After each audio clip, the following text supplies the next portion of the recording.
Register कर दिए लगा मोबाइल पे चार्जर भी हो। चलिए उसके बाद तीसरा चैप्टर जो है यह क्या है, कार्य ऊर्जा एवं शक्ति। कार्य ऊर्जा एवं शक्ति। पहले तो समझेंगे कार्य किसको कहते हैं, ठीक है। यानी जब किसी वस्तु पर बल लगाते हैं, जब किसी वस्तु पर यह बल लगाते हैं वह क्या होता है, विस्थापित हो जाता है, ठीक है। जैसे यह फोर्स है, ठीक है। अगर इस पर हम जो है ये कोई बॉडी है, m द्रव्यमान का कोई बॉडी है, इस पर अगर फोर्स लगाएंगे यह जो है फोर्स से क्या होगा, यह इस पॉइंट पर आ जाएगा। पहले A पर था, अब कहाँ आ गया, B पर आ गया। इसका मतलब यह कुछ तो चेंज हो गया। जहाँ चेंज हुआ इसका मतलब वह क्या हो गया, यह कार्य आपका संपन्न हो गया। कार्य क्या हो गया, अगर विस्थापन बल की दिशा में ही लगा है, यानी कि अगर जो है इस फोर्स यानी m द्रव्यमान का कोई वस्तु है, अगर देखिए अगर इधर ये फोर्स लगाएंगे, ठीक है, से खींचता है ना कोई, तो इधर ये आ रहा है, B की तरफ फोर्स लगा रहे हैं और विस्थापित B की तरफ हो रहा है, B की तरफ B। इसका मतलब यहाँ पर क्या होगा, यह W बराबर होता है F इंटू S। क्या होगा, W बराबर क्या होगा, यह F इंटू S।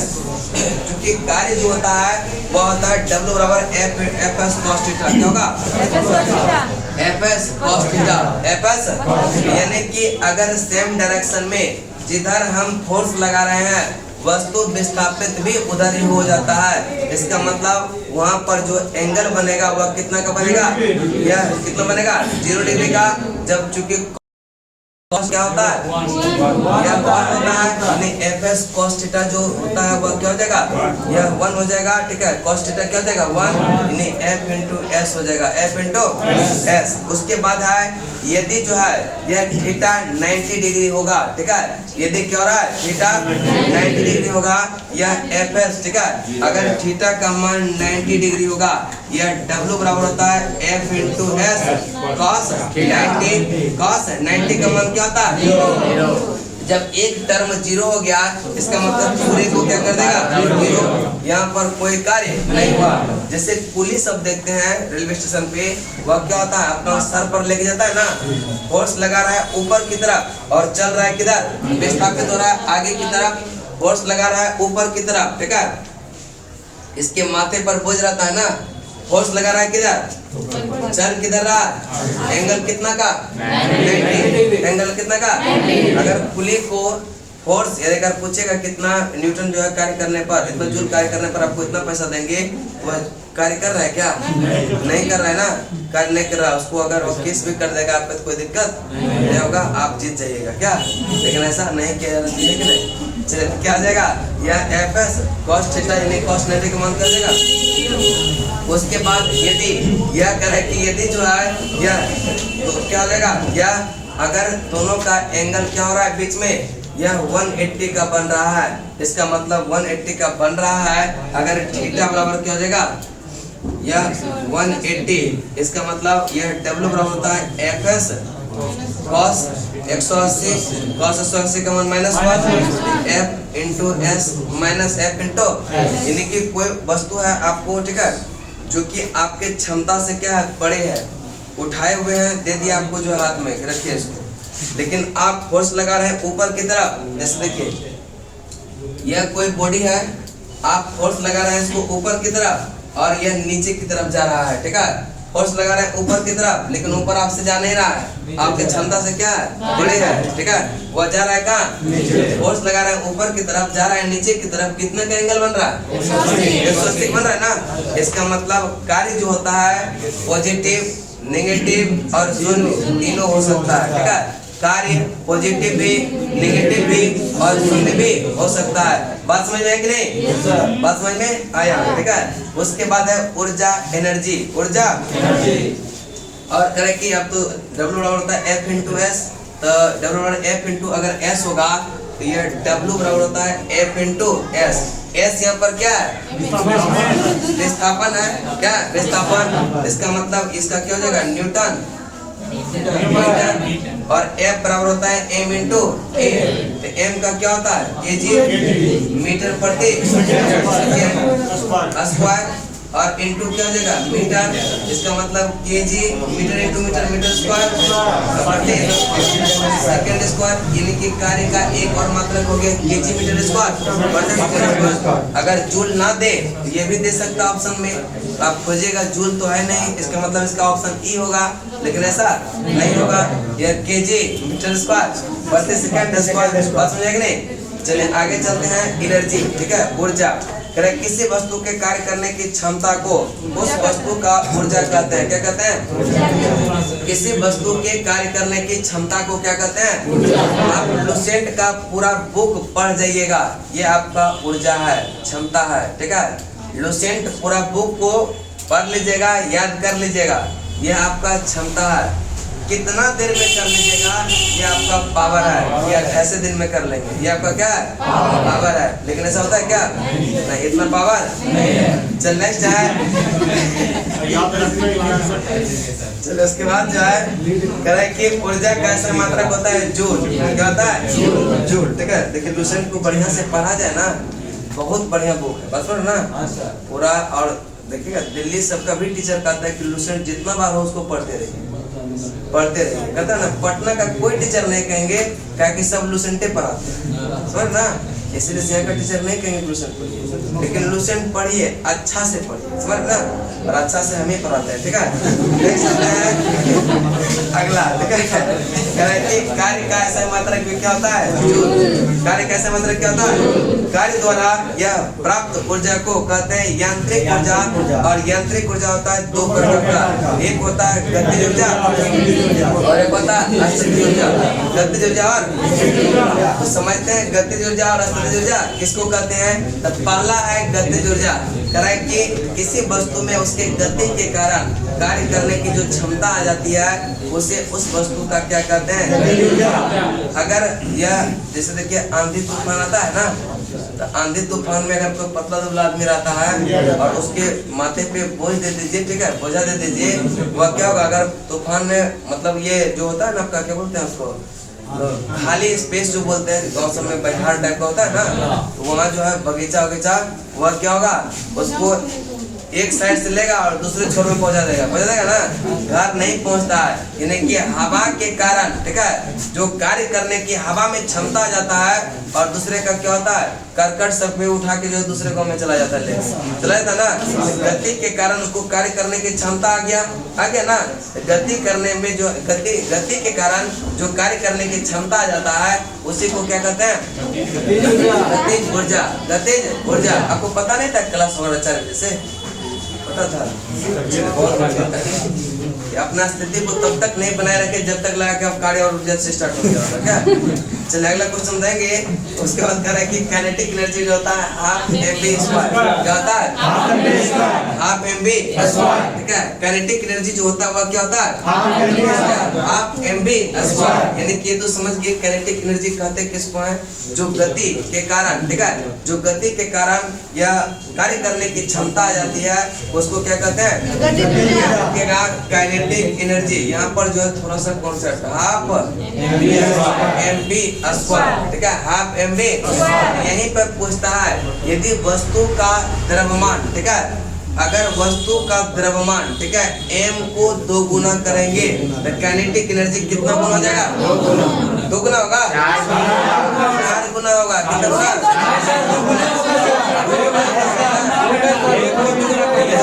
हम करें मास, तो मास पे स्क्वायर है क्या?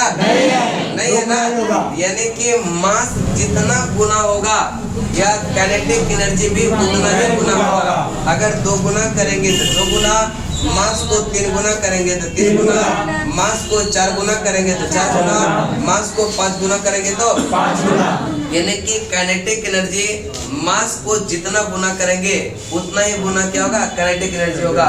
उसके बाद बात करते हैं यह वेग का, वेलोसिटी का, ठीक है। अगर वेग को 2 गुना करेंगे, इस पर स्क्वायर है ना, उसका स्क्वायर कितना गुना बढ़ जाएगा, ठीक है, तो काइनेटिक एनर्जी जो होगा वह क्या होगा? अगर 3 से गुना करेंगे उसके स्क्वायर इतना गुना, 3 गुना किए तो 3 का स्क्वायर कितना? 9। यानी 9 गुना हो जाएगा। अगर 4 गुना करेंगे तो 10 गुना, 5 गुना करेंगे तो 25 गुना, 5 गुना करेंगे तो। उसके बाद है उदाहरण, जैसे बंदूक से निकली हुई गोली। जब बंदूक से निकलता है गोली, उसमें काफी तेज गति रहता है और दूसरे के खोपड़े को छेद करके पार कर जाता है कि नहीं। यह बंदूक में के गोली में इतना मोशन रहता है, वो उसके खोपड़े को छेद करके वह क्या कर देगा, उसको निपटाने की क्षमता रखता है। यह गति के कारण नहीं क्षमता है। यहाँ पर क्या हो गया, यह काइनेटिक एनर्जी का उदाहरण है। किसका है? गतिशील हवा। ऐसा उसमें एनर्जी रहता है कि छप्पर ऊपर क्या होता है, बर्नौली के थ्योरम के अनुसार लेके चला जाता है, क्या दूसरे गांव में मिलता है जाके। उसके बाद है दोलन करता हुआ ढोलक।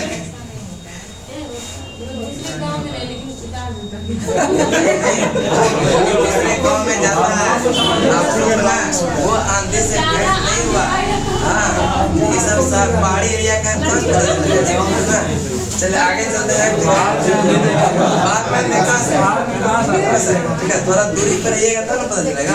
अब बाहर में गुफा में क्या पता चला बाहर में, है कि नहीं। चले आगे चलते हैं। चले चलती हुई रेलगाड़ी, ठीक है, जब काफी स्पीड से रेलगाड़ी आती है, आप जो है एकदम बीच पे ट्रैक पे खड़े हो जाइए और बोले कि रोक लेंगे। वह उसमें इतना मोशन आता है आपको जो है निपटाते हुए चले जाएगा कि नहीं। यह निपटाने की क्षमता रखता है। इसमें भी मतलब क्या होगा, काइनेटिक एनर्जी क्या होगा। अब स्थितिज ऊर्जा कौन सा, कि स्थितिज ऊर्जा जब किसी वस्तु में विशेष अवस्था या स्टेट स्थिति के कारण जो कार्य करने की क्षमता आ जाता है, उसको कहते हैं स्थितिज ऊर्जा। और पीई जो होता है, यह क्या होता है, mg यानी कि जो स्थिति के कारण कार्य करने की क्षमता आ जाता है। देखते हैं ना, डैम सब में बांध बनाकर पानी को रोक के रखता है ना। वह स्थिति के कारण उसमें काफी ऊर्जा आ जाता है और बांध को तोड़ने की क्षमता आ जाता है। जब बांध टूटेगा तो कई गांव क्या होता है, उस तबाह हो जाता है, दह जाता है और बंगाल की खाड़ी में चला जाता है कि नहीं, जाएगा ना। यहाँ पर जो है स्थिति के कारण, ठीक है, स्थिति के कारण जो कार्य करने की क्षमता आ गया, उसको क्या कहेंगे, स्थितिज ऊर्जा। घड़ी की चाबी में संचित ऊर्जा जो होती है, वो भी क्या होता है, स्थितिज क्या होगा। घड़ी भी स्प्रिंग एक कमाने की ऊर्जा भी क्या होता है, किसी ऊंचाई पर स्थित यह टंकी में जो पानी रहता है उसमें भी क्या होता है।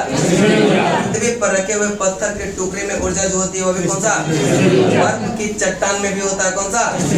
उसके बाद है ऊर्जा संरक्षण का सिद्धांत। ऊर्जा संरक्षण का, ऊर्जा को ना तो जो है उत्पन्न किया सकता है, नहीं किया जा सकता, बस उसको फॉर्म को बदल सकते हैं। एक फॉर्म से दूसरे फॉर्म में बदल सकते हैं, एक फॉर्म से दूसरे फॉर्म में। इसी को कहते हैं ऊर्जा संरक्षण का सिद्धांत। ऊर्जा संरक्षण का, जब भी ऊर्जा किसी रूप में लुप्त होती है, तब ठीक उतनी ही ऊर्जा अन्य रूपों में क्या होता है। अतः विश्व की संपूर्ण ऊर्जा का परिमाण क्या होता है, कांस्टेंट रहता है, स्थिर रहता है। उसके बाद देखिएगा बॉक्स में कुछ दिया हुआ है, कुछ दिया हुआ है कि नहीं। यांत्रिक ऊर्जा को विद्युत ऊर्जा में डायनेमो होता है। यांत्रिक ऊर्जा को विद्युत ऊर्जा में, यांत्रिक ऊर्जा को विद्युत ऊर्जा में देखते हैं ना, पानी सब में डायनेमो लगा रहता है, वह क्या करता है, उसका यांत्रिक ऊर्जा को विद्युत ऊर्जा में परिवर्तन करता है।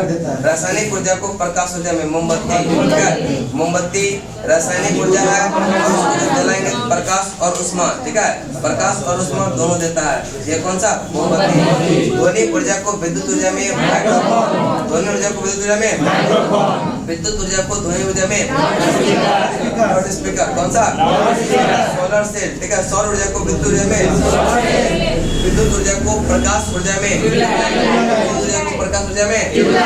और नेक्स्ट चलते हैं कि विद्युत ऊर्जा को यांत्रिक ऊर्जा में, विद्युत विद्युत पंखा सब में भी क्या लगा हुआ, विद्युत मोटर। जैसे विद्युत ऊर्जा दी है उसमें वह क्या हुआ, हवा देने लगा, यांत्रिक ऊर्जा देने लगा।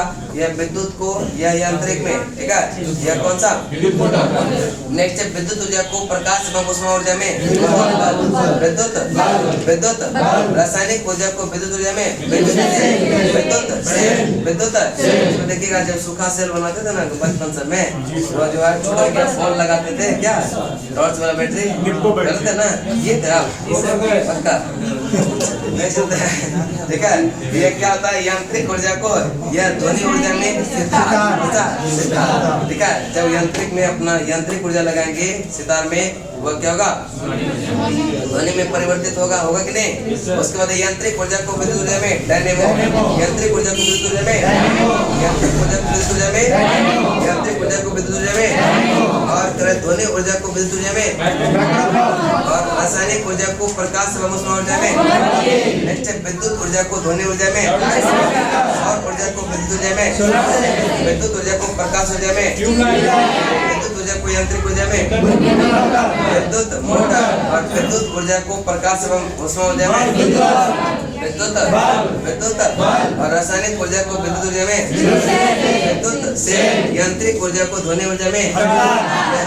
कौन सा, काइनेटिक एनर्जी बराबर होता है P²/2m, P²/2m। याद रखिएगा काइनेटिक एनर्जी बराबर जो होगा यह क्या होता है, P²/2m, P²/2m। अब यहाँ पर भी P का मतलब यह संवेग है, P का मतलब, अगर अब यहाँ क्वेश्चन पूछता है कि अगर संवेग को दोगुना करेंगे, अगर संवेग को दोगुना करेंगे तो काइनेटिक एनर्जी क्या हो जाएगा, 4 गुना होगा कि नहीं। संवेग को अगर 3 गुना करेंगे तो काइनेटिक एनर्जी, अगर संवेग को 4 गुना करेंगे तो, और संवेग को 5 गुना करेंगे तो यह 25 गुना, कितना गुना होगा, 25 गुना होगा कि नहीं।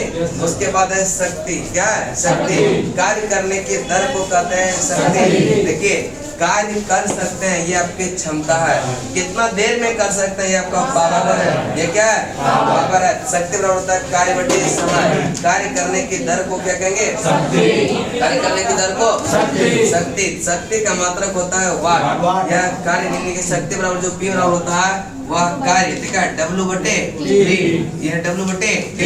W का क्या होता है, जूल होता है ना, जूल प्रति, यह सेकेंड जूल प्रति, यानी कि पावर का जो ऐसा मात्रक होता है जूल प्रति सेकेंड, यह इसको वाट कहते हैं, क्या कहते हैं। शक्ति का, शक्ति की एक अन्य एक मात्रा का अश्व शक्ति, कौन सा, और अश्व शक्ति की इकाई जो है किसके द्वारा, जेम्स वाट।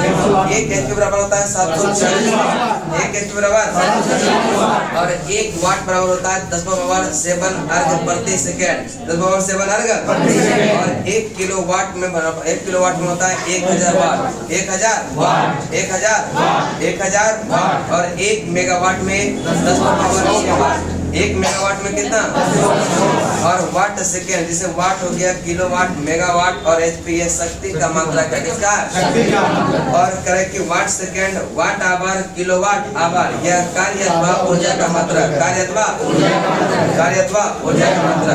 नेक्स्ट चलते हैं गुरुत्वाकर्षण, ग्रेविटेशन, चलिए गुरुत्वाकर्षण अगला चैप्टर आपका कौन सा, चलिए यहाँ तक आपका 3 चैप्टर क्या हो गया, यह समाप्त हो गया, ठीक है। आप लोग को दिक्कत है ना, मैराथन क्लास चल रहा है, ठीक है, आज पढ़ाई नहीं हो रहा, बस मैराथन रिवीजन हो रहा है, ठीक है।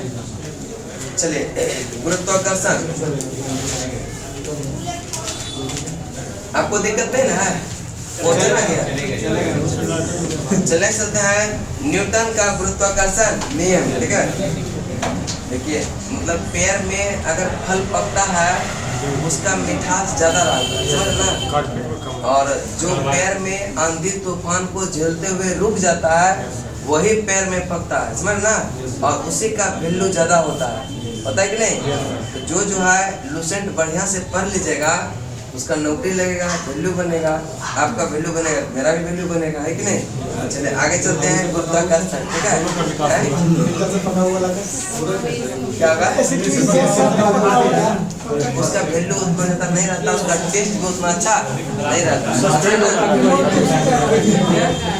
अगर जो है आपको ज्यादा अच्छा लगता है ना कि वही वाला आम अच्छा लगता है, कभी गांव में जाके ना आम जो है जो वृक्ष का पकता है उसको खा के देखिए, ये टेस्ट एक भूला जाएगा वो क्या चाहिए।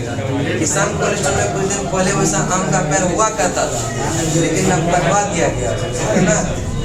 चलिए उसके बाद चलते हैं न्यूटन का गुरुत्वाकर्षण नियम, कि किसी या 2 पिंडों के बीच कार्य करने वाले आकर्षण बल या पिंडों के द्रव्यमान के गुणनफल के क्या होता है, अनुक्रमानुपाती, और उसके बीच के दूरी के क्या होता है, व्युत्क्रमानुपाती। न्यूटन साहब ने बताया कि ब्रह्मांड में जितने भी पिंड है, हम लोग आप लोग सबके बीच जो है एक आकर्षण फोर्स लगता है,